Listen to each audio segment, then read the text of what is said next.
todos con la bendita paz del Señor Jesucristo. Hoy es un día muy especial que el Señor ha preparado para nosotros para estudiar su palabra. El tema de hoy es un tema bastante conocido, pero quizás no tan comprendido como se espera. Hablaremos hoy de las cartas a las 7 iglesias que están en Apocalipsis 1 y 2. Y vamos a tratar de la aplicación de ellas a la era cristiana. Sabemos nosotros que tenemos varias aplicaciones para este texto. Una de las aplicaciones eran obviamente para las iglesias de aquella época. Otra aplicación es para la era cristiana. Y otra aplicación es como institución, o sea que para institución. Y otra aplicación para el individuo, o sea que para el individuo. Hoy trataremos de una parte de ellas nomás, de la era cristiana. ¿Cómo podemos comprender cómo se aplica estas cuestiones en nuestros tiempos, o sea que pasado y presente?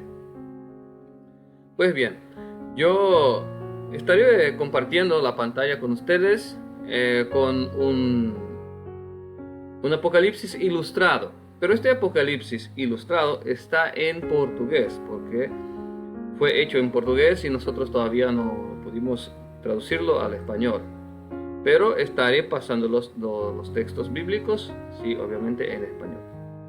Ok, entonces empezaremos, podemos abrir nuestras Biblias en Apocalipsis capítulo 2,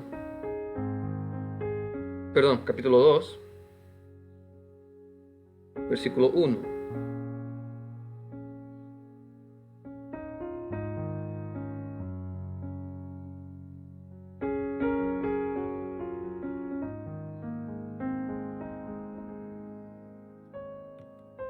Voy a compartir con ustedes la pantalla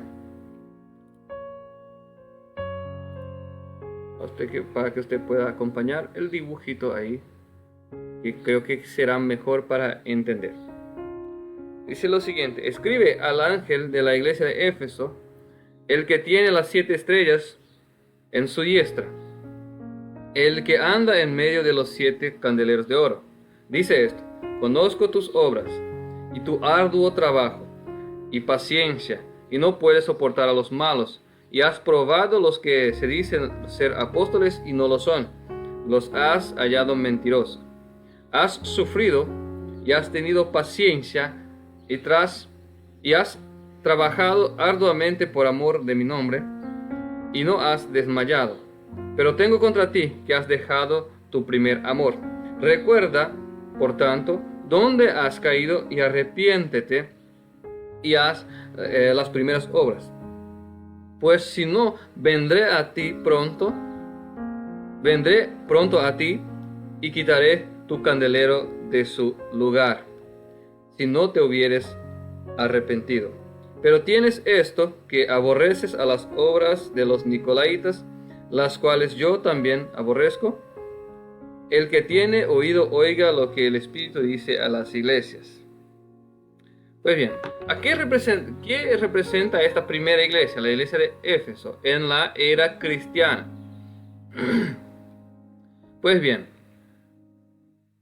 vamos a mirar un poco qué dice acá. Dice: conozco tu trabajo, tu arduo trabajo, tu paciencia, y no puedes soportar a los malos. El arduo trabajo, representa la iglesia apostólica en el inicio de la era cristiana, donde trabajaron arduamente. Pocos años después de la subida de Cristo al cielo, ya se había predicado el evangelio a todo el mundo. Entonces trabajaron arduamente, incluso con prisiones, con persecuciones, ¿verdad? Y cuando dice no puede soportar a los malos, ustedes acuérdense de aquella historia de Ananías y Zafira. Eso está en Hechos de los Apóstoles, capítulo 5. Podemos abrir ahí, Hechos de los Apóstoles, capítulo 5, versículo 1 al 11. Rápidamente vamos Voy a ir ahí. Pero cierto hombre llamado Ananías con Zafira su mujer vendió una heredad y sustrajo del precio, sabiéndolo también su mujer, trayendo solo una parte, la puso a los pies de los apóstoles. Y dijo Pedro a Ananías: ¿por qué llenó Satanás tu corazón para que mintiese al Espíritu Santo y sustrajeses del precio de la heredad? Reteniéndola no te quedaba a ti, y vendida no estaba en tu poder. ¿Por qué pusiste en tu corazón? No has mentido a los hombres, sino a Dios. Al oír esto, al oír estas palabras, Ananías cayó y expiró, y vino un gran temor sobre todos los que oyeron, etc. Pues bien, aquí usted puede leer en casa el restante de la historia, pero lo mismo sucede con su mujer. 3 horas más tarde aparece su mujer y lo mismo pasa con ella, porque el apóstol le pregunta si estaba de acuerdo con lo que hizo su marido, y pues sí, estaba de acuerdo. Y pues también muere ahí mismo. Entonces, a esto se refiere la parte que dice: no puedes soportar a los malos. Y probaste a los que se dicen apóstoles y no lo son, y los hallaste mentirosos. Ahí usted puede ver en la imagen, ¿verdad? Que obviamente, como he dicho, está en portugués, pero algunos de aquella época empezaron a introducir herejías o sea que a predicar herejías. Y la iglesia entonces no los soportaban tampoco, y los hallaron mentirosos. ¿Por qué? Porque no estaba escrito. Y alguien me puede decir: pero ¿será que esto era posible pasar así? Bueno, aquí es importante tratar algunos temas. En aquella época ya había personas introduciendo herejías en la iglesia. Y ya nosotros llegaremos, vamos a buscar el texto. Como vemos aquí en la ilustración, algunos decían que Jesús y el Espíritu Santo eran dioses. Eso ya en aquella época. ¿Por qué? ¿Cómo sabemos de esto? Primero que Pablo en 1 Corintios, capítulo 8, versículos 5 y 6, trata de poner otra vez en orden estas cosas. Aunque haya dioses tanto en el cielo como en la tierra, para nosotros hay un solo Dios, el Padre, y un solo Señor Jesucristo. Poniendo otra vez el marco de que nosotros servimos a un Dios, pero tenemos como Salvador a Jesucristo, su Hijo. Cristo tampoco es Dios, sino que Hijo de Dios. Como Él mismo dice, que la vida eterna es esta: que te conozcan a ti solo como único Dios verdadero, y a Cristo a quien enviaste. Esto Cristo mismo en Juan 17:3. Entonces, estas herejías de la Trinidad, por ejemplo, ya existían en esta época. Y una prueba de que esto sí pasó, voy a ver si encuentro el texto aquí rapidito, es cuando Pablo dijo así: después de mi partida vendrán lobos y no tendrán pena del rebaño. O sea que vendrían personas introduciendo mentiras a la iglesia cristiana. Incluso esta era una de ellas. Entonces, cuando nosotros vemos algunas iglesias diciendo: no, pero esto escribieron los padres de la iglesia. Pero los padres de la iglesia, tal como dijo Pablo, fueron aquellos que introducieron herejías dentro de la iglesia. Vamos a ver si encontramos aquí este texto.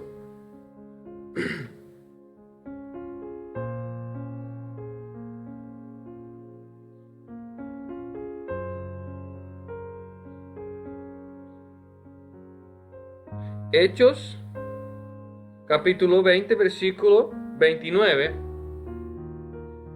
Hechos, capítulo 20, versículo 29 dice: porque yo sé que después de mi partida entrarán en medio de vosotros lobos rapaces, y no perdonarán al rebaño. Entonces vemos aquí que esta parte donde decía que probaron a estos, y los hallaron mentirosos.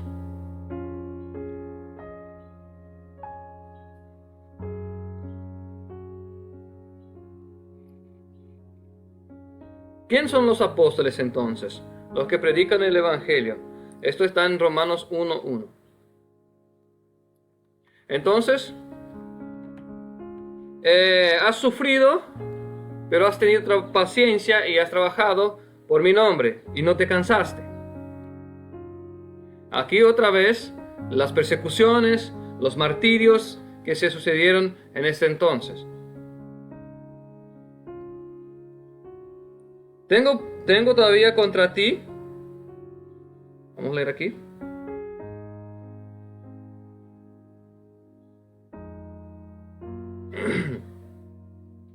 Pero tengo contra ti que has dejado el primer amor. Recuerda tanto de dónde has caído, arrepiéntete y haz las primeras obras, pues si no, vendré pronto a ti y quitaré tu candelero de su lugar, y no te has arrepentido. Ok, primero, ¿qué es dejar el primer amor? Primero vamos por ahí. ¿Qué es dejar el primer amor? El amor de Dios se manifiesta en la obediencia. Este es el amor de Dios, que guardemos sus mandamientos. Ese está en 1 Juan 5:3. Podemos abrir ahí 1 Juan.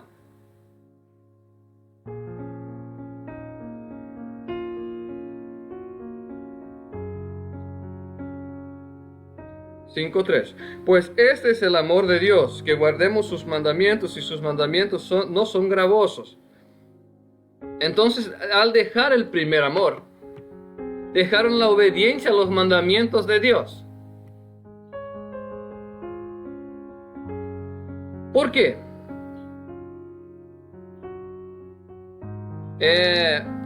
Y después dice más, ¿verdad? Dice lo siguiente.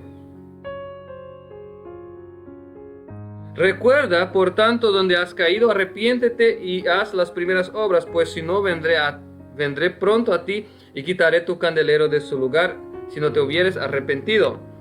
Volver a las primeras obras significaba volver a la obediencia a los mandamientos, ¿ok?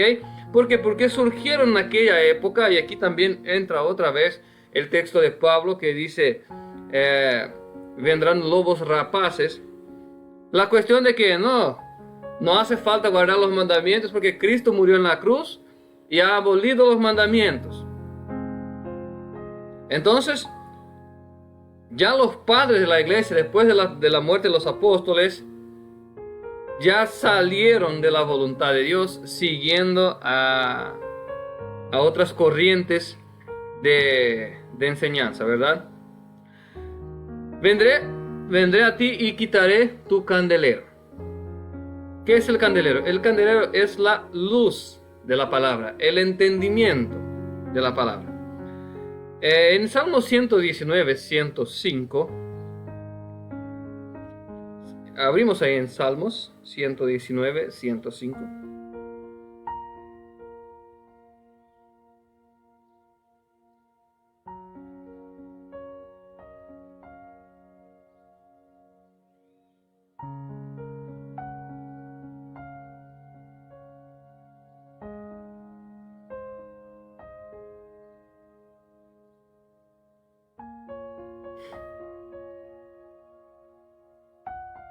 Dice lo siguiente: lámpara es a mis pies tu palabra, lumbrera a mi camino. Entonces, la palabra de Dios es luz para nuestro camino, para nuestros ojos, para nuestros pies. Es la palabra de Dios. Entonces, cuando la Biblia dice que sacaré tu candelero, es que sacaría la capacidad de comprender la palabra de Dios en su profundidad. Y por este motivo, hoy, muchas personas, incluso, no pueden comprender la palabra de Dios. No pueden comprender incluso las profecías, las cosas que aún están más evidentes, tampoco las pueden comprender. ¿Por qué? Porque han dejado el primer amor. Pues bien, entonces esto fue lo que pasó en aquella época, en la época de la iglesia apostólica.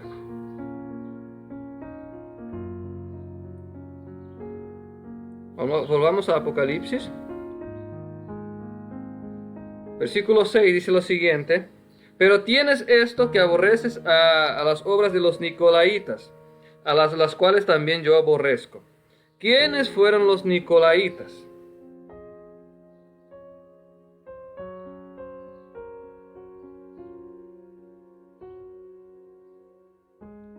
Vamos.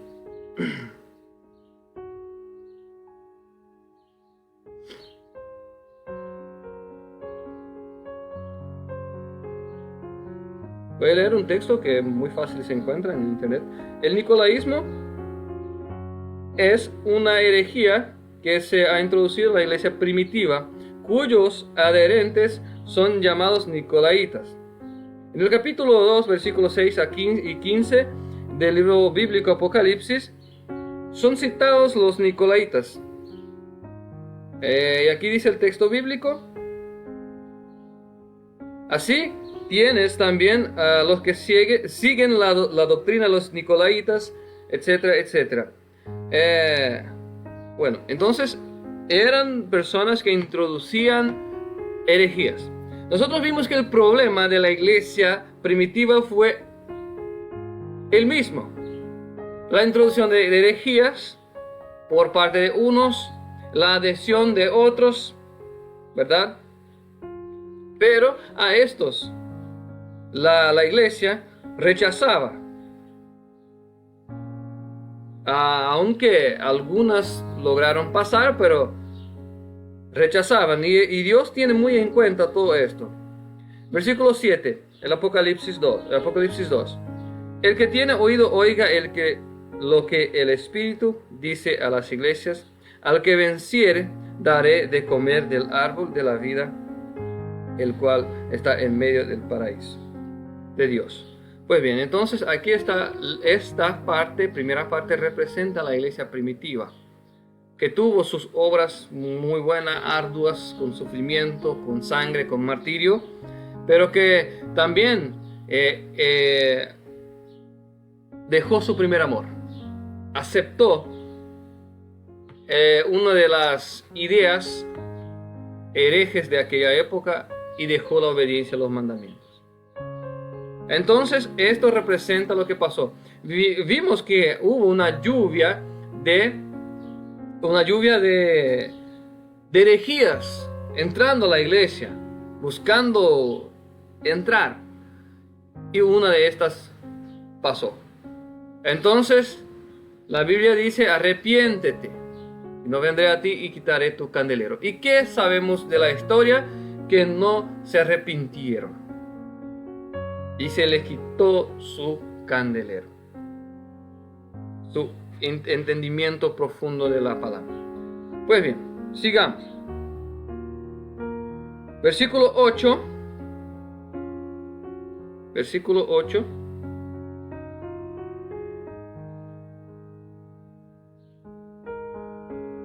Escribe al ángel de la iglesia en Esmirna, el primero y el postrero, el que estuvo muerto y vivió, dice esto: yo conozco tus palabras y tu tribulación y tu pobreza, pero tú eres rico, y la blasfemia de los que se dicen ser judíos y no lo son, sino sinagoga de Satanás. No temas en nada lo que vas a padecer.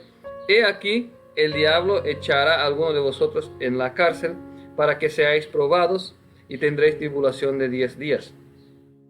Sé fiel hasta la muerte, y yo te daré la corona de la vida. El que tiene oído, oiga lo que el Espíritu dice a las iglesias. Al que venciere, no sufrirá el daño de la segunda muerte. Entonces aquí tenemos la iglesia de Esmirna, un textito bien corto. ¿Y a quién se refería?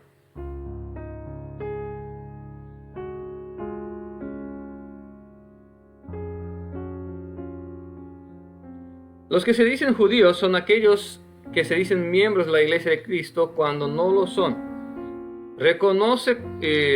Dios no los reconoce como tales. Entonces dice: ni todo el que me dice Señor, Señor, entrará en el reino de los cielos. pero aquel que hace la voluntad de mi Padre que está en los cielos. Entonces, también aquí otra etapa de la iglesia apostólica, otra vez en lucha con los herejes. Tenemos que entender que aquí no se trata de la iglesia de Esmirna, sino que estamos hablando del tiempo transcurrido de la era cristiana.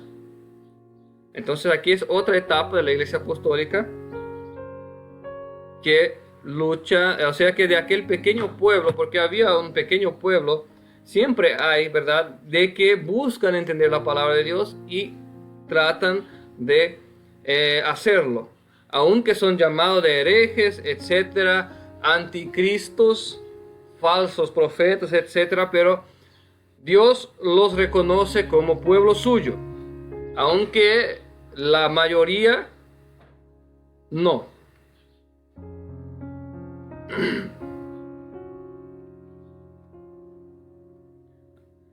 Versículo 10, no temas en nada lo que vas a padecer. Aquí yo pienso, no estoy seguro, pero esta época puede que sea, no voy a decir esto porque no tengo seguro, entonces para que no sea casado después. Los 10 días que en el pasado representaron 10 años de persecución a los cristianos, ordenada por el emperador romano Diocleciano de 303 a 313 después de Cristo. El Señor dijo, según el número de los días que espiase la tierra, 40 días a cada día representando un año. Y llevaréis sobre vosotros sus iniquidades por 40 años y conoceréis mi afastamiento. Eso está en número 14:34. Entonces, en términos proféticos, un día es un año. Términos simbólicos, perdón. Un día es un año. Entonces fueron 10 años de persecución en aquella época, ordenada por el emperador romano Diocleciano. Es el 303 a 313 DC. Entonces, en esta época hubo una persecución, justamente porque algunos querían mantener el primer amor, mantener la obediencia, mantenerse en conformidad con la palabra, pero fueron perseguidos a causa de esto. Entonces, esta es otra etapa de la era cristiana.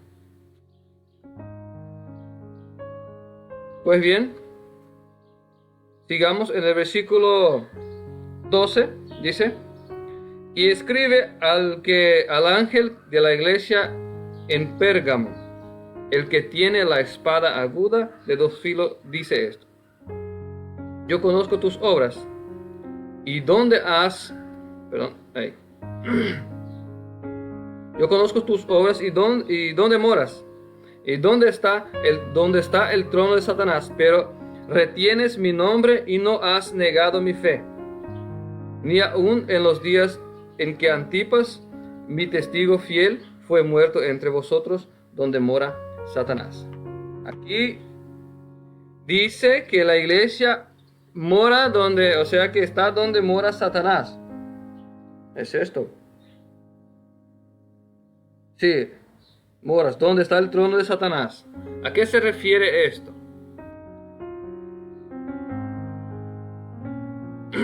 El versículo 13, ¿verdad?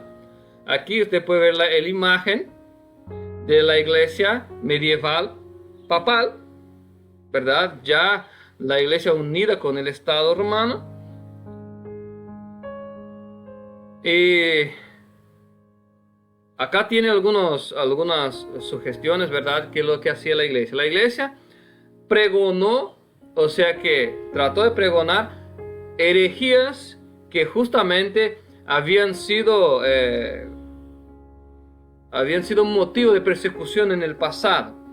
Entonces la iglesia aceptó estas herejías, tales como la doctrina de la Trinidad, como Dios Padre, Dios Hijo, Dios Espíritu Santo. Esto no puede ser posible porque el Espíritu Santo no es una persona, sino que el poder de Dios. Entonces por ahí ya empieza.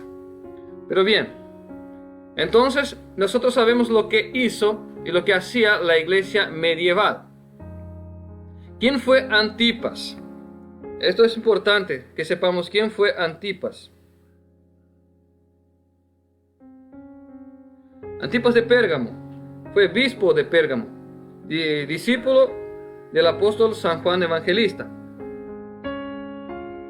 Durante el reinado de Nero. En este tiempo, debido a la persecución a los cristianos, todos aquellos que se opusiesen a ofrecer sacrificios a los dioses vivían sob amenaza de exilio o ejecución por orden del emperador. Aquí vimos que todos aquellos que no se prostraran o no adoraran a los dioses de esta nación, pues eran perseguidos. Entonces, por eso que la Biblia dice en los días de Antipas, que fueron muertos, que fue muerto entre vosotros. Entonces la iglesia, eso significa que muchos de la iglesia adoraron a estos dioses falsos. Y bueno, y de esta manera podemos también trazar un paralelo. ¿Por qué la iglesia católica tiene tantos dioses? O sea, que imágenes que veneran. Estos son considerados por la Biblia ídolos. Entonces vivimos que la iglesia quedó, o sea, que subsistió en esta época, porque muchos adoraron a los dioses paganos. Obviamente el pueblo de Dios, estos que murieron, fueron mártires y fueron perseguidos, resistieron. Entonces esta es más una etapa de la era cristiana. Versículo 14, ¿verdad? Pero tengo unas pocas cosas contra ti, que tienes ahí los que retienen la doctrina de Balaam, que enseñan a Balac a poner tropiezo a los hijos de Israel y a comer cosas sacrificadas a los ídolos y a cometer fornicación.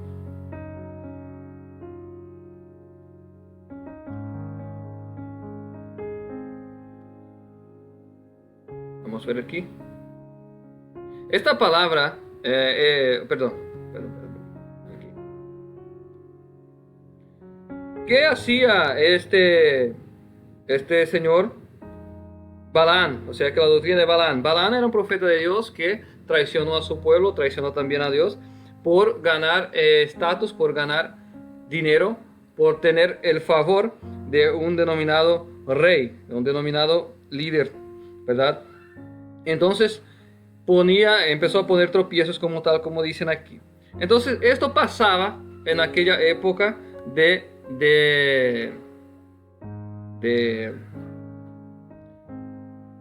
la era medieval, era papal, por así decir. Y aquí tenemos una pista de lo que decía, ¿verdad? En versículo 14, sí. Pienso que ahora Jesús es el Espíritu Santo. Jesús y el Espíritu Santo son dioses. Entonces vemos que la misma idea fue traída y mantenida desde la iglesia primitiva, que vino personas hablando estas cosas y Pablo incluso rechazó y vino acompañando esta doctrina falsa hasta que en algún momento de la era cristiana encuentre lugar en medio del pueblo de Dios. Y aquí en este punto ya había encontrado lugar en medio de la iglesia de Dios la doctrina falsa. Versículo 15. Y también tienes a los que retienen la doctrina de los nicolaitas, la que yo aborrezco. Aquí vemos que es la misma doctrina de Nicolao. Por ejemplo, una vez salvo, para siempre salvo. Esa era incluso una de las doctrinas de los nicolaitas. Vimos que allá en el pasado empezó a venir estas herejías y con el pasar de los siglos, en algún momento encontró una apertura y entró otra vez en la iglesia. Pues porque así trabaja Satanás. Él no tiene prisa para echar a los siervos de Dios y entonces así viene trabajando. Pues bien, entonces aquí estamos ya en la iglesia Pérgamo. Versículo 16. Por tanto, arrepiéntete, pues si no, vendré a ti pronto y pelearé contra ellos con la espada de mi boca. ¿Qué es la espada? La espada que sale de la boca de Cristo es lo siguiente. Palabra de Dios, la Biblia, porque la palabra de Dios es viva y eficaz, más penetrante que la espada, y penetra hasta la división del alma y del espíritu, y las juntas y médulas, y es apta para discernir los pensamientos e intenciones del corazón. Hebreos 4:12. Entonces, batallar, o sea, que batallar con la espada significa mostrar la verdad, denunciar el error. Denunciar el error. Esto es lo que significa. Yo creo que estudiaremos un poco más de la iglesia siguiente, Tiatira, y ahí vamos a encerrar para que nos quede muy grande. Aquí estamos poniendo lo más simple posible, los tópicos más relevantes, para que se pueda entender cómo se aplica este texto a la era cristiana. Entonces vimos que desde el inicio hubo intentos de meter herejías dentro de la iglesia. Con el pasar de los años hubieron persecuciones, siempre habiendo un pequeño pueblo al cual Dios consideraba suyo, que se oponía a las herejías, y estos eran perseguidos y muertos. Y llegamos a la era de Pérgamo, que estamos hasta ahora, y en esta época se manifestaba la doctrina que allá en el inicio fue rechazada, pero que ahora ya encontraba un lugar en la iglesia cristiana. La doctrina de los Nicolaitas, una vez salvo, siempre salvo. Esta doctrina aún retumba hoy en nuestros oídos por muchas personas. Por muchos dicen, no, porque una vez salvo, siempre salvo. Esta doctrina no es cristiana. Usted puede leer en casa después Ezequiel 33, y ahí va a decir lo siguiente: si yo dijera al hombre, ciertamente vivirás, pero desviándose del camino, ciertamente morirá. Y si yo decir al hombre que ciertamente morirás, y arrepentirse de su pecado y andar en el camino del Señor, pues ciertamente vivirá. Entonces hay cómo escoger. No es que una vez salvo, siempre salvo. No es así. Pues bien, en el versículo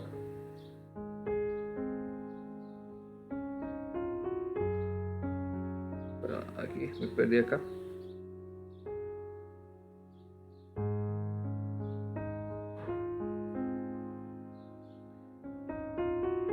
El versículo 17: el que tiene oído, oiga lo que el Espíritu dice a las iglesias. Al que venciere, daré de comer del maná escondido, y le daré una piedrecita blanca. En la piedrecita he escrito un nombre nuevo, el cual ninguno conoce sino aquel que lo recibe. Versículo 17. ¿Qué representa esto aquí? Maná escondido en la Biblia es el alimento que representaba la palabra de Dios. Jesús dice: yo soy el pan de vida. Las palabras que yo os digo son espíritu y son vida. Evangelio de Juan, capítulo 6, versículo 48, 63. 48 y 63. Las verdades que no serán escondidas. Hay verdades que no serán escondidas por todos.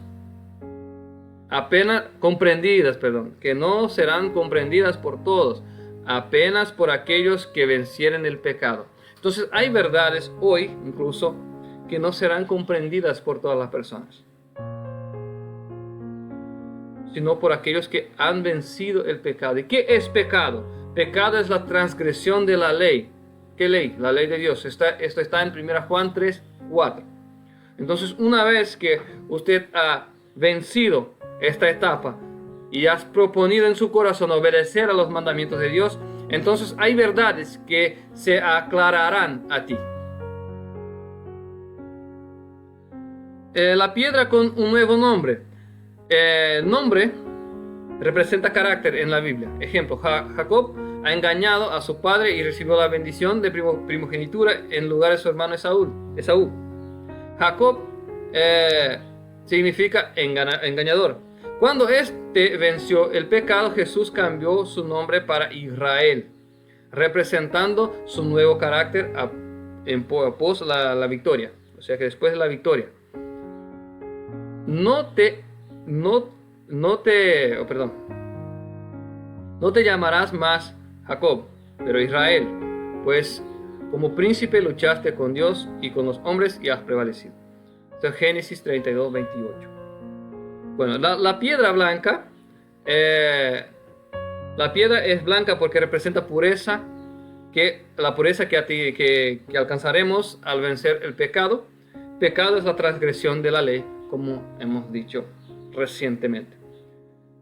Entonces, aquí dice, el nombre que nadie conoce, sino aquel que lo reciba, trata de la experiencia única de cada individuo que de vencer sus propios pecados y malos hábitos. Entonces, la experiencia de cada individuo será diferente al otro, porque nosotros tenemos hábitos y malos y pecados que están dentro de nosotros que solo nosotros conocemos. Y los malos hábitos y pecados se difieren de persona a persona. Entonces por eso será una experiencia única. Cada uno sabe lo que pasó para vencer este pecado. Cada uno sabe lo que tuvo que aguantar, lo que tuvo que buscar para vencer este pecado. Por esta razón cada uno tendrá una experiencia diferente. Bueno, aquí estamos en la era de Pérgamo todavía. Ok, hablaremos de la Tiatira y vamos a encerrar para que nos quede mucha información. En el versículo 18 dice, escribe al ángel a la iglesia de Tiatira, el Hijo de Dios, el que tiene ojos como llama de fuego y pies semejantes al bronce bruñido. Dice esto, yo conozco tus obras y amor y fe y servicio y tu paciencia y que tus obras postreras son más que las primeras. Pero tengo unas pocas cosas contra ti, que toleras a la mujer Jezabel, que se dice profetiza y engañe y seduzca a mis siervos a fornicar y a comer cosas sacrificadas a los ídolos. Y le he dado tiempo para que se arrepienta, pero no quiere arrepentirse de su fornicación. He aquí, yo la arroyo en cama y en gran tribulación a los que con ella adulteran, y si no se arrepienten de las obras de ella, y a sus hijos heriré de muerte, y a todas las iglesias sabrán que yo soy el que escudriña la mente y el corazón, y os daré a cada uno según vuestras obras. Pero vosotros y a los demás que están en Tiatira, ¿cuántos no tienen la doctrina y no han escondido lo que ellos llaman las profundidades de Satanás? Yo os digo, no os impondré otra carga, pero lo que tenéis, retenedlo hasta que yo venga. Al que venciere y guardare mis obras hasta el fin, yo le daré autoridad sobre las naciones. Pues bien, aquí esta es una etapa importante. Es una etapa importante de la palabra de Dios que ha sucedido en la historia y es bastante fácil para encontrar. Dice lo siguiente, escribe a la iglesia de Tiatira, versículo 19. Yo conozco tus obras y tu amor y tu fe y tu servicio. Aquí hablando de aquellos que dentro de la iglesia romana, ahora ya apostólica romana, trataron de difundir el verdadero mensaje. Y aquí están los reformadores, ¿verdad? Aquí Martín Lutero, ¿verdad? Predicando sus tesis, sus 95 tesis en la puerta de la iglesia católica por vuelta del año 1500 DC. Sus trabajos dieron fuerza a la reforma protestante, o sea que las iglesias evangélicas que existen hoy fueron fruto de este trabajo.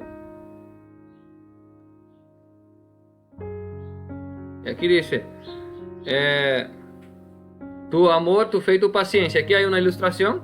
El perdón de Dios no puede ser comprado.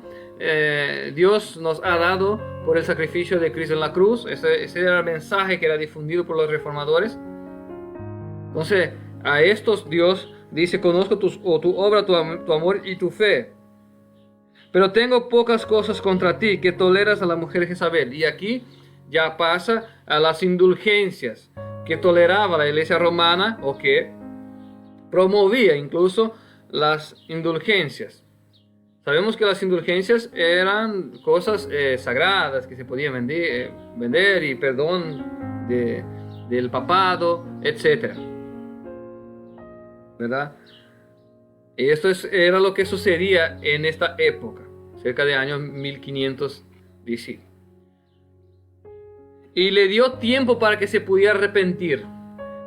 Esta iglesia, nadie puede decir que la iglesia no tuvo tiempo de arrepentirse. Fijaos que allá desde su fundación, los apóstoles, hasta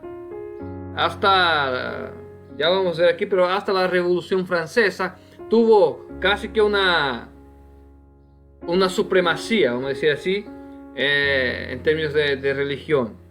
Claro que después que se unió al Estado romano por medio de Constantino, ganó más fuerza. Por eso dice que la Biblia dice en Apocalipsis que ha fornicado con los reyes de la tierra. Ha traicionado a Cristo con el Estado, con los gobernantes, con los líderes. Y aquí, versículo 20 dice, tengo unas cosas contra ti, que toleras a la mujer Jezabel, que se dice profetiza, enseña y seduzca a mi siervo a fornicar y a comer cosas sacrificadas a los ídolos. Yo le he dado tiempo para que se arrepienta, pero no quiere arrepentirse de su fornicación. No quiere dejar la alianza que tiene con los líderes, pues en esta época, y no quiere arrepentirse de sus pecados.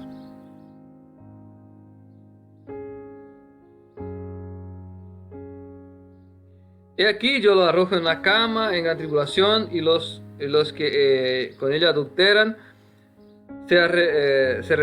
si no se arrepienten de las obras de ella, y sus hijos heriré de muerte. Bueno, esto pasó aquí, mira, en la Revolución Francesa, cuando Napoleón Bonaparte aprisionó el Papa y mató incluso a algunos monjes y algunos padres por descreer totalmente de la fe cristiana. Y en esta época incluso decretaron el ateísmo en la nación francesa, y después, poco tiempo más tarde, crearon la diosa de la razón, algo así, y se hundieron peor todavía en un abismo de desastres y mortandades que asolaron esta nación de poco tiempo después. Pero el hecho es que la iglesia perdió su poderío que tenía de poder influenciar a los gobiernos en esta época, e incluso, como la Biblia dice, fue herido de muerte a algunos de sus hijos, o sea que de sus miembros fueron muertos.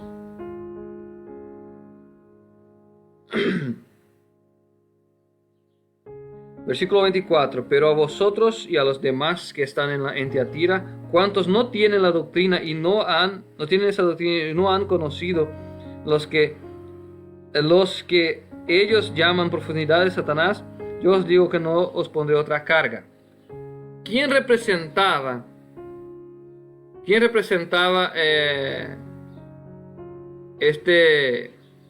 esos restantes que no conocían esa doctrina? Los restantes que están en Tiatira, la minoría protestante que siguió los enseños de Lutero y de otros reformadores, no tienen esa doctrina. Las doctrinas de Tiatira, como venda de indulgencias, justificación de los pecados por pagamento de penitencias u otras, ¿verdad? No conocieron, como dicen las profundezas de Satanás. Los protestantes eran acusados de estar ligados a Satanás y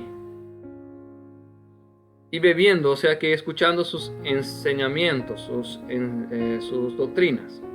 Entonces estos restantes representan los protestantes que salieron de Martín Lutero y de los otros reformadores.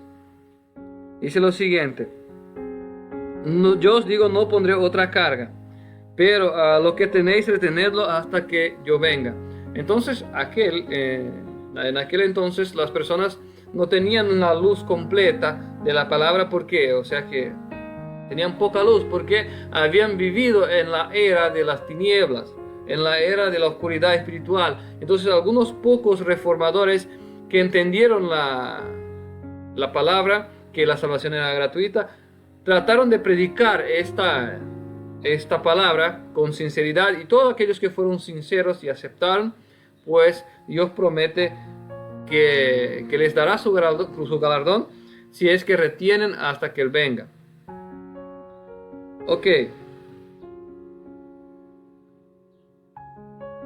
Y dice versículo 26: al que venciere y guardare mis obras hasta el fin, yo le daré autoridad sobre las naciones. Entonces aquí finalizamos esta primera etapa de nuestro estudio de la carta de las 7 iglesias, que aplicada a la era cristiana queda bastante fácil para comprender cómo vino sucediendo las cosas. Y ahora nos paramos en el tiempo de la Revolución Francesa, y ahí quedó la promesa a aquellos que que salieron de la Iglesia Católica, fruto de la reforma de Martín Lutero y otros reformadores. Esos son los restantes, esa minoría que no tienen las doctrinas de indulgencias del catolicismo, y tampoco conocen las profundidades de Satanás, como dice aquí. Los que eran acusados incluso de tener pacto con el diablo, pero no lo tenían. Entonces a estos la Biblia dice el restante. Vamos a ver aquí.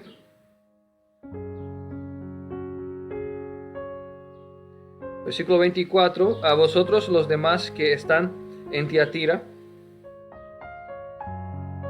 a cuantos no tienen esa doctrina y no han conocido lo que ellos llaman las profundidades de Satanás, yo os digo, no os impondré otra carga. Entonces aquí terminamos esta primera etapa en la iglesia de Tiatira, y vemos que justamente estaba predicho en estas cartas lo que sucedería con el pueblo de Dios. Y esto es importante comprender, porque vamos a comprender también el final de las cosas.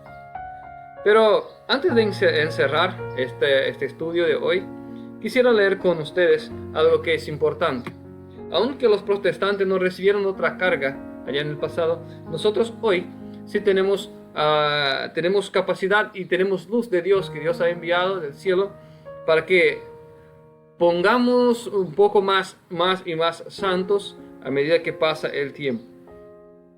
En el Apocalipsis 3, versículo 10, la Biblia dice lo siguiente: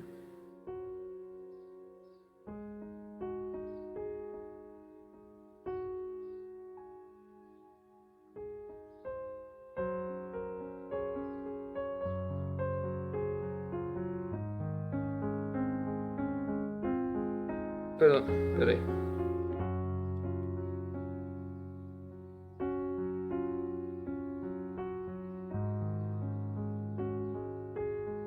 Apocalipsis 3, versículo 10. Por cuanto has guardado la palabra de mi paciencia, yo también te guardaré de la hora de la prueba que ha de venir sobre el mundo entero para probar a los que moran sobre la tierra. ¿Cuál es la palabra de la paciencia de Dios? Esto está en Apocalipsis 14, capítulo 12. Aquí está la paciencia de los santos. Aquí están los que guardan los mandamientos de Dios y la fe de Jesús. La palabra de la paciencia de Dios es guardar los mandamientos de Dios por la fe de Jesús. Procurar obedecer a los mandamientos por medio de la fe de Jesucristo. Y esto sí es importante para nosotros, porque la Biblia dice, porque vendrá una prueba sobre todo el mundo. Nosotros seremos guardados si es que estamos fieles y buscando a Dios. Entonces encerramos nuestra primera etapa de este estudio, que es simples, pero tiene el propósito de dar de una forma más simple posible el entendimiento de este pasaje, porque una vez que entendemos cómo vino sucediendo las cosas, podemos entender cómo proceder en el futuro. Yo espero que esta palabra pueda haber contribuido a ti, a tu corazón, para que puedas comprender la voluntad de Dios para tu vida y comprender más sobre la palabra de Dios, para que estés preparado cuando venga el tiempo que quizás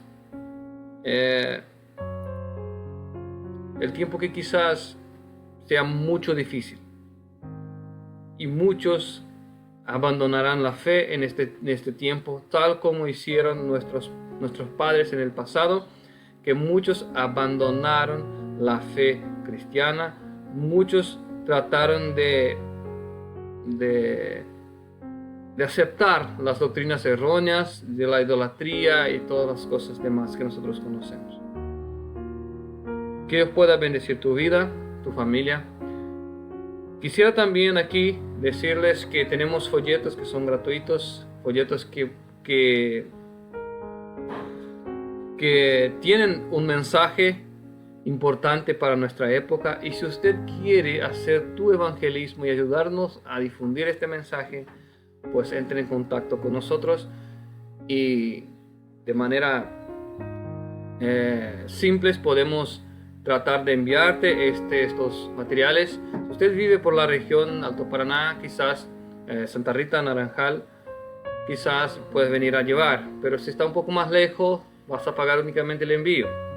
Pero nosotros somos un ministerio pequeño, no podemos pagar el envío. Entonces, si usted quiere hacer tu evangelismo en tu localidad, entre en contacto con nosotros. Tenemos varios títulos de folletos que pueden ser empleados en la predicación del evangelio. Dios pueda bendecir tu vida y toda tu familia. En el nombre de Cristo Jesús. Amén.